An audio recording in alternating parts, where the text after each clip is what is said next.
You're listening to PetLifeRadio.com.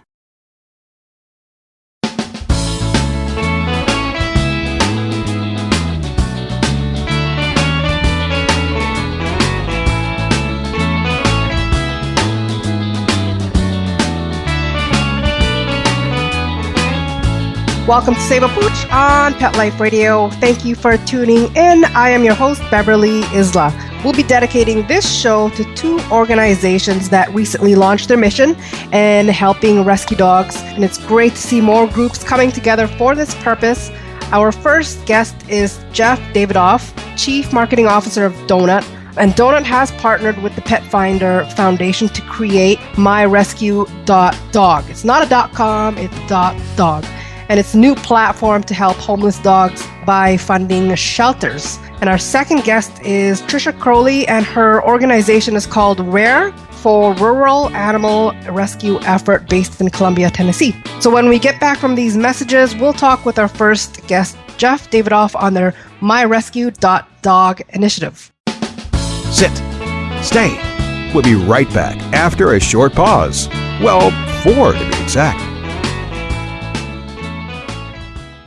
Nature at its best is nature at its simplest. At Red Barn, we've kept it simple for 20 years by concentrating on single-ingredient natural dog treats. Because Mother Nature's actually pretty good at this. Bones are just tasty bones. Meat treats are just nourishing meat. It's nature at its simplest. Look at the label. We want you to. Red Barn Natural Treats. Simply the best. Find it in your local pet specialty store. Try our slow-roasted, natural meaty bones. Let's Talk Pets on PetLifeRadio.com.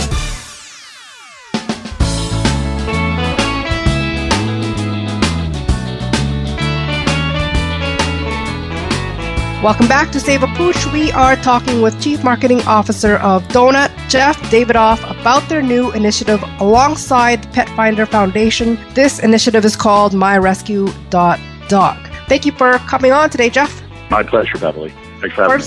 First off, congratulations on the launch of the website and its mission of helping shelters. It's an interesting domain, kind of a tongue twister, because I'm used to saying .com, and I'm like, .dog. So tell us about how this community works.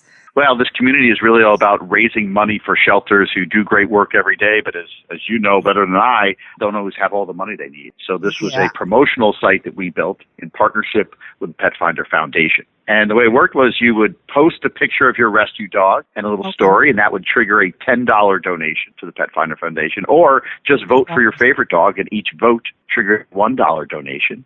And we were able, I'm very happy to say, successfully to hit our target of raising $100,000. The campaign ran from August 26th to September 26th, and this week will be an exciting week for us because we're going to be announcing our winners this week. Oh, holy crow. So people really they're not donating anything. They're just simply doing activity on the website. Correct. What we want people to do is do the thing they already love, which is post pictures of your dog. I have to say, I put up 2. I'm not the only one. And we use those activities that people wanted to do anyway as a way to raise money for a good cause. Yeah, absolutely. That would be so easy. So who's footing up the bill, if you don't mind me asking?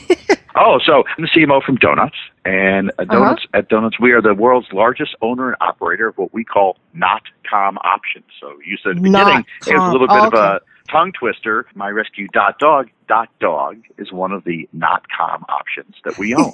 And we thought, what a great way to bring it to life by talking about rescue dogs, and why not try to do some good at the same time, which is why we partnered with Petfinder Foundation, because they're real experts in this field, and we were they're huge. How did you guys even decide to come up with the idea?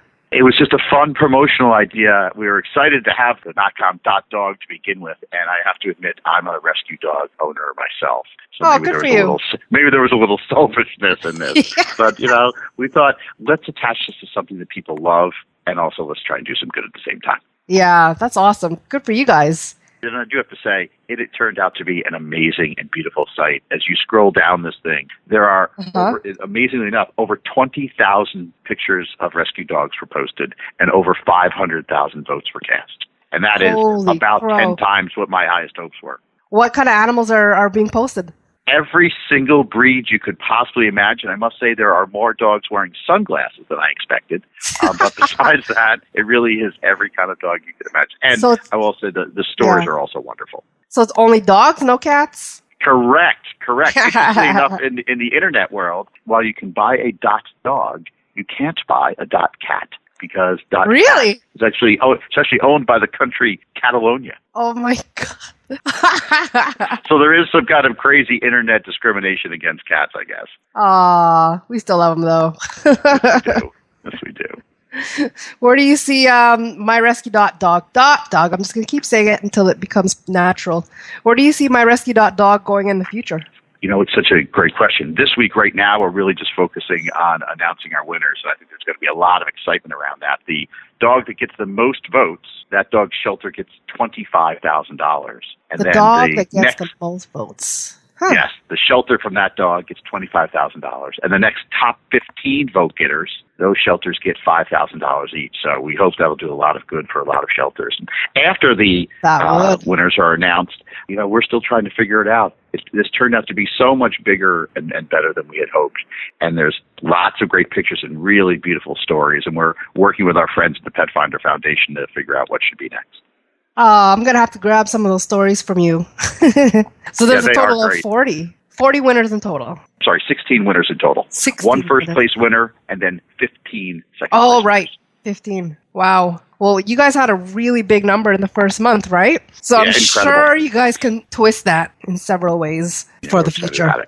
We're excited about it. And how many rescue dogs do you have? Right now, one. We had our first rescue dog, Pico. And Pico is now in rescue dog heaven. And now we have Ella.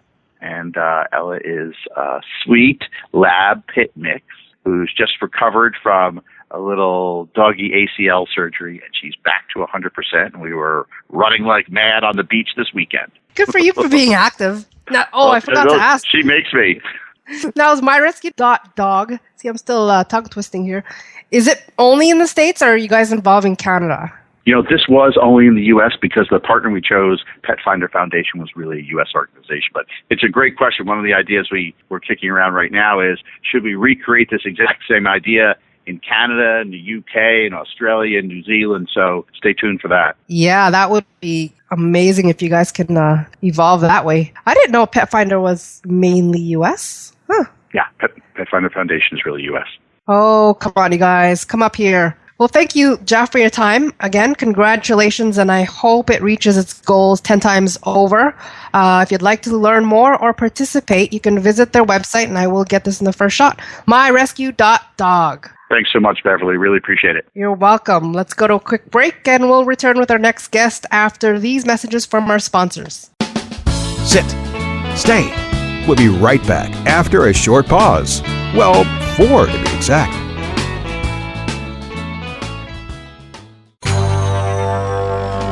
It's DesignerPetSweaters.com. Hand-knitted designer sweaters for your precious pup or cool cat. Beautiful couture patterns for your pets, including custom-knitted formal wear, casual wear, yachting, and even sports-themed. Many designer pet sweaters include feathered tammy hats, top hats, and a lot of sparkle. Each sweater includes leg loops, front paw sleeves, and leash opening. Visit DesignerPetSweaters.com to order your 4-legged fashions today. Your pets will stay warm for the winter and be runway ready. Large or small, we fit them all. DesignerPetSweaters.com. Hi, I'm Dana Humphrey, also known as the Pet Lady. I travel from coast to coast to pet trade shows and consumer events to scout out what the hottest, hippest, and most unique pet products are on the planet, bringing you tips and tricks from top veterinarians, groomers, trainers on how to safely travel and live happily with your pets. The Pet Lady will be in a city near you, showing off the latest and greatest tech pet gadgets, cozy comforts, and fab gift ideas for man's and woman's best friend. You can learn more at thepetlady.net or connect socially and tweet with me at PetLadyWorld.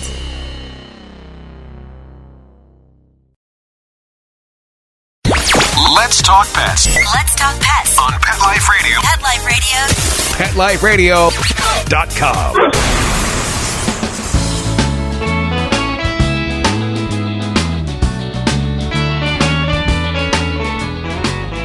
Welcome back to Save a Pooch. We are talking with Trisha Crowley, founder of the organization RARE, aka Rural Animal Rescue Effort, whose mission is to help animals in need that are in the rural areas. Hi, Trisha. Thank you for your creation of RARE. Thank you for having me. Now, it's been around for a while, but you have a new website you're launching, and that's great. And I see your mission is to help connect animals in need with fosters, adopters, or rescue organizations. How did you come to create RARE? Well, I'm originally from Buffalo, New York, and I was the vice president of a rescue up there. We had started pulling some dogs, on transport and actually adopting them up in the Buffalo area and surrounding areas from rural West Tennessee, from a few shelters that were outdoor shelters. And one specifically had over 200 animals at the time, including 147 dogs. In 2012, I actually came down to visit because I wanted to see it for myself. That we only seen pictures and talked to the two wonderful ladies, sisters that run Redfern, the shelter that I'm speaking about.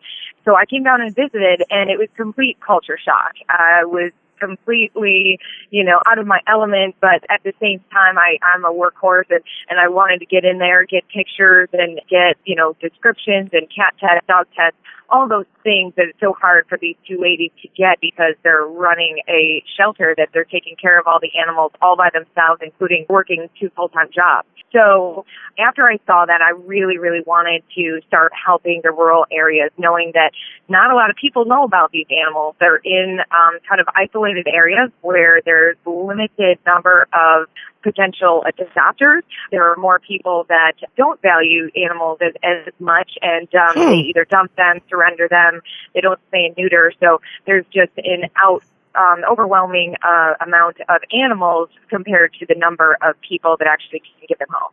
This is in Tennessee, right? Yes, it is. That is so, because here in Canada, I get the impression that it's completely opposite. In the rural areas, people value the animals more than in the urban areas. So that's interesting to know that it's opposite down in Tennessee. Yes.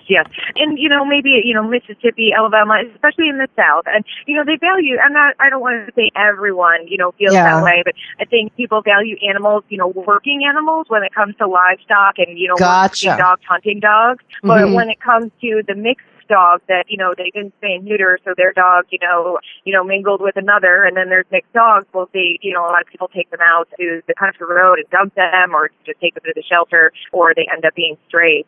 So it's one of those things. It's kind of sad to see, but, there are people that do value animals, and you want to kind of work with those people and have local adoptions. But unfortunately, you kind of see a lot of dogs go up north where there's a lot more, spay and neuter laws and more strict kind of responsible owners that do spay and neuter and that provide indoor homes and things like that. Wow. Well, hopefully, the weather in Tennessee is not too bad, so hopefully the winter that are the strays.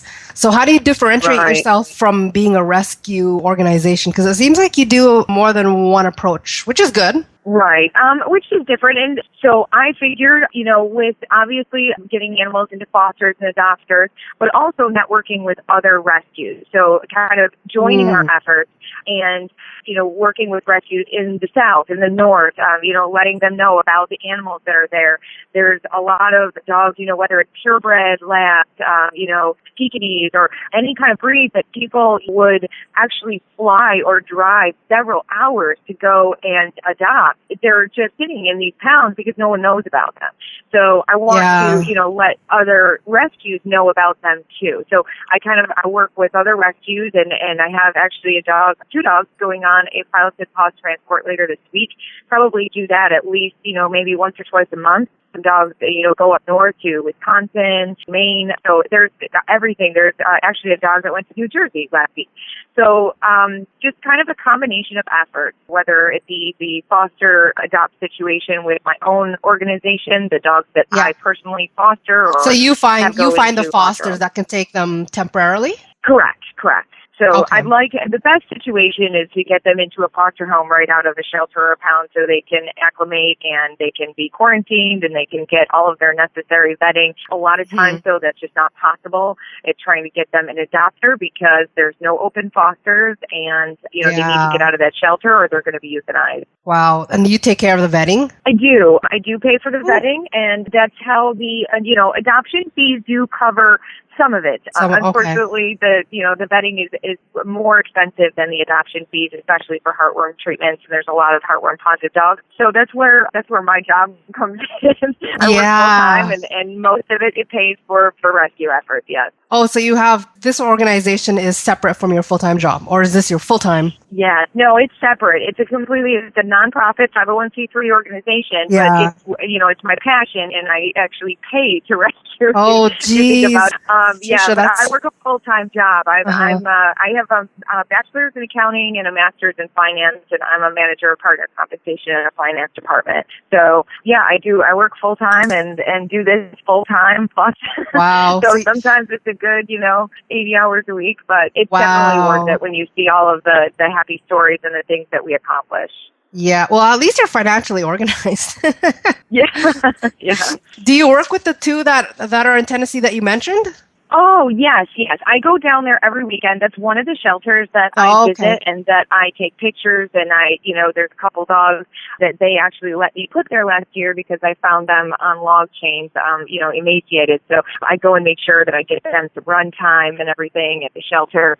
But they're basically, I call them my sisters. They're 60 years old, but, they've kind of adopted me as part of their Redfern family. And they're keeping on and they're very, strong women to work full-time jobs, one's a teacher, one's a nurse, and then to take care of over 200 animals. It's a lot of work. Really? That I can't even imagine. 200 animals. Yeah. Oh my gosh. Yeah.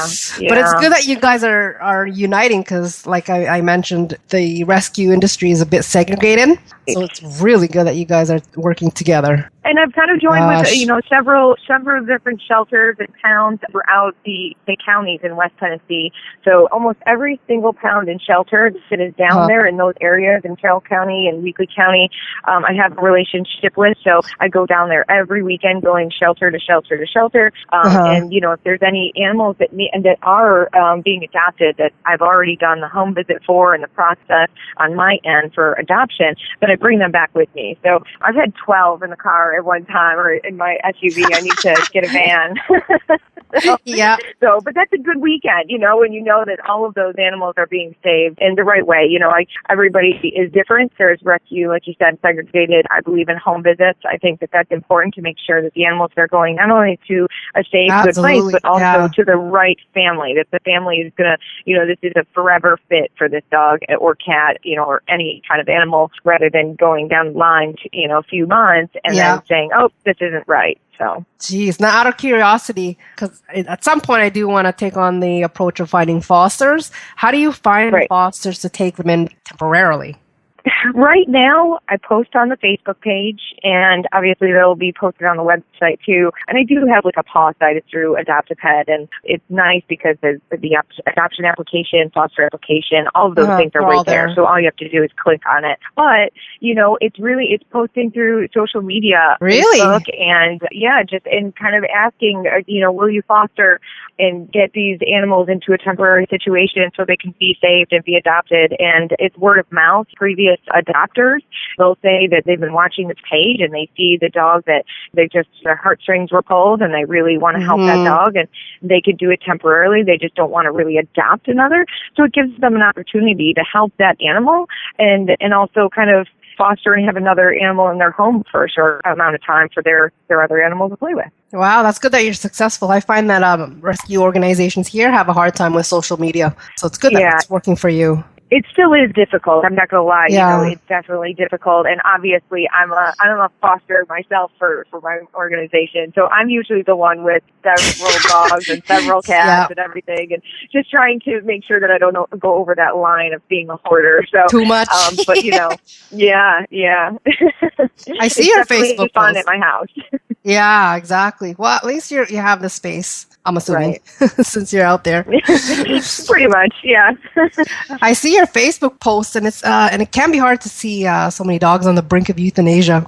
and it's just unnecessary really. But Right. do you have a couple really happy endings that's memorable for you? I like to focus on the good, not the bad. So Sure, no, I understand. I mean, and there's a lot of bad, but there's a lot of good too. So that's no problem.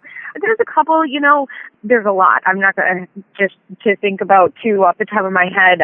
One is Stormy. She's a Shepherd Husky mix. And she came into the shelter with another dog, and maybe it was because she was separated from him, but she was just terrified. She was at one of the rural shelters, Kill Shelter, and she would just lay in her kennel, cower, and not really want anyone to touch her. If you tried to put a lead on her and walk her, she would just plant her feet right in the ground and not walk. She was just terrified. And it seemed like, oh goodness, if she'd been abused. And it's not always the case that an animal has been abused just because they do that, but it's because they're in a new environment. They're scared. They, all the dogs barking, all the smells, and just everything is overwhelming. So anyway, I did have a family that saw her that said, oh my goodness, she's beautiful. We would really like to come meet her. They drove all the way from north, like Gallatin area, so past Nashville down to Camden, West Tennessee, and probably took them about 2.5 hours at least. And they were waiting out in the play yard. They had a high-functioning autistic son who was a little afraid of dogs. So kind of like, okay, how is this going to work, right? Well, and Stormy wouldn't walk out on the lead, of course. So I had to carry her out. But I put her in the play yard, and, the family was a little distance away. And she really, usually I think that I'm pretty good with dogs, but she just didn't even want me to really pet her. She was just like, okay, I'd rather stay in the corner. But the little boy walked over, and I wanted him to be careful, so I kind of introduced them.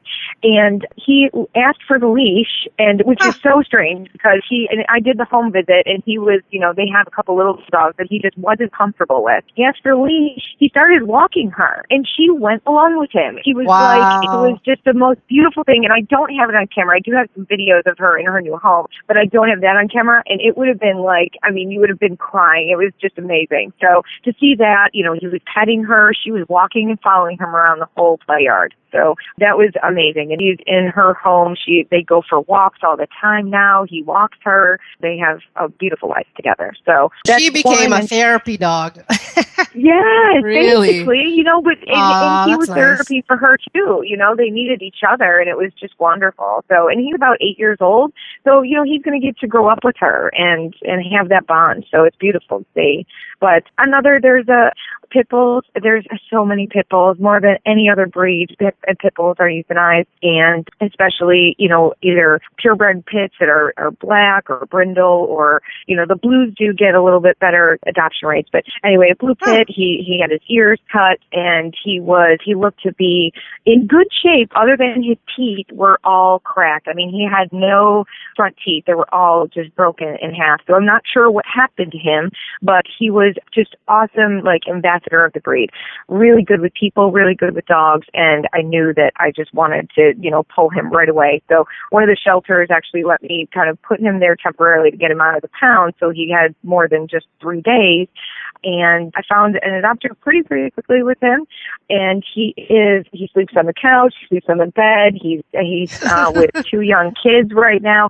The videos of, him with the kids is it's amazing. So to see that, it really, it makes you get up again the next day and do it all over again. Yeah, I do endorse pit bulls because I do babysit one, and at first I was nervous, but after a while, now I'm attached to it because it's one of the best behaved dogs that I have come across. So pit bulls, it's sad. Yeah, when I was younger and I first started in volunteering and rescue, I was a little afraid too. I'm not going to lie. I just, the stereotypes and just the common, misconception of them. But I adopted one, and she completely changed my view. I just, I started getting involved with pit bull specific rescues and being a pit bull advocate. So yeah, it's really good. They definitely are a product of their environment, and we, we as owners, we can put them in a good environment, and it's sad what people do out there, but I have 4 personal pits of my own, rescues, of course. You do? Weird, and they're amazing. And in addition to the fosters, and I can have anywhere between 5 and 8 fosters at a given time. So, and they're great with everybody. It's amazing. Small, big, everything. They're just precious. And I have a video of a couple of them on the Facebook page, so when you get a chance, you can take a look. I will. So how would you like to evolve Rare for the future? Where do you see yourself in like 5 years? I really would like to see it branch out into more counties, maybe other states. Obviously, it's a rural effort. So not just Tennessee. I mean, I'm in Tennessee, so the problem is it takes a lot of work. It takes a lot of time and a lot of effort. And I'm the one that's driving to West Tennessee, doing the home visits and doing most of the fostering. So really want to get more people involved and see how wonderful the fostering is, see how amazing that these animals are so gracious for you to give them that second chance and put them into a loving home where they've been abandoned before. So I really would like to get some more volunteers, fosters, and that would be ideal. Get everybody to see the mission. And right now I am helping a shelter that has no roofing over their kennels. They literally have some dog houses. Some of them are makeshift dog houses out of wood. And like you said, winter is coming, and it's not too bad in Tennessee. It's not like Buffalo, what I'm used to, but there's still hail and rain, and it gets pretty cold. So what I'm doing is I have a fundraiser, and it's on the Facebook page. It will be also on a website that people can donate to help try to get some roofing. It's about $3,500 for all the materials. I have the labor. I have a local school, that fraternity, and their alumni people are going to come together and help us build it. So we just need the materials, and that's something that I want to do for other shelters as well, So hopefully I can kind of branch out and just keep helping and saving more lives. Well, I do hope that you achieve all your goals, plus more. Yeah, I'd love to see you expand and take control of all the rural areas. At least that's covered, right? Yeah, eventually, maybe. I'll do my best. I'm putting it out there for you, Trisha. Well, thank you so much. We are out of time. So if you'd like to know more about Rare, you can visit her new website, ruralanimalrescueeffort.org. Said that right? Thank you, Beverly. Yes. And check out her Facebook as well. Beverly. You're welcome. Thank you to our guest and our show producer, Mark Winter, for making the show possible. If you have any questions, comments, or ideas for a show, please email me at beverly@petliferadio.com. So until next time, spread animal compassion. Let's Talk Pets, every week on demand, only on PetLifeRadio.com.